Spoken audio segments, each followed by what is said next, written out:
Bonjour tout le monde, assalamu alaikum et bienvenue sur la page de Génie Formation pour une autre vidéo. Et aujourd'hui, on va voir la fonction somme.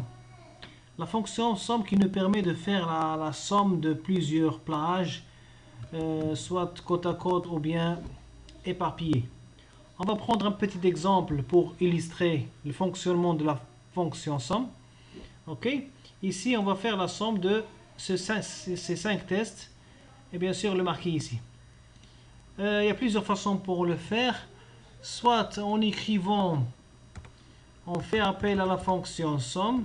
Ok, on choisit la plage de C7 à G7 et on valide. La dernière parenthèse n'est pas vraiment nécessaire.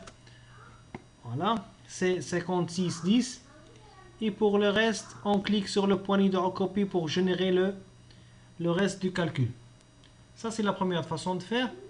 Ou bien, tout simplement, on sélectionne toute la zone, ou bien la plage de résultats, et on clique sur Sigma. OK. Je vérifie, il a bien fait la somme de cette plage. OK. Troisième façon de faire, on sélectionne ici, et on appuie sur les Alt égale. Alt égale. Alt égale, ça donne la même chose. L'avantage avec la fonction somme, c'est qu'il prend en compte que les nombres.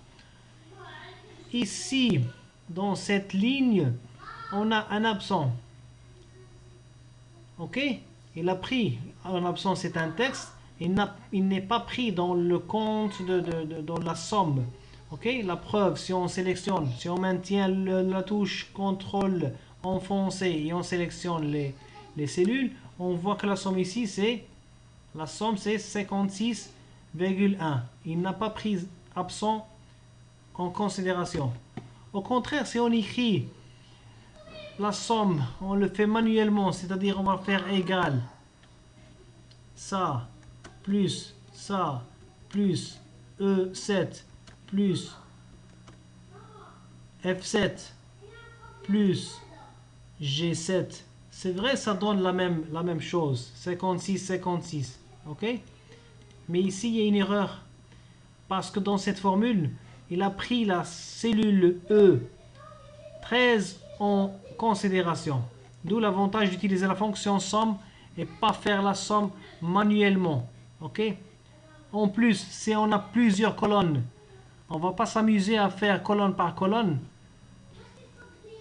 Il faut utiliser la fonction somme.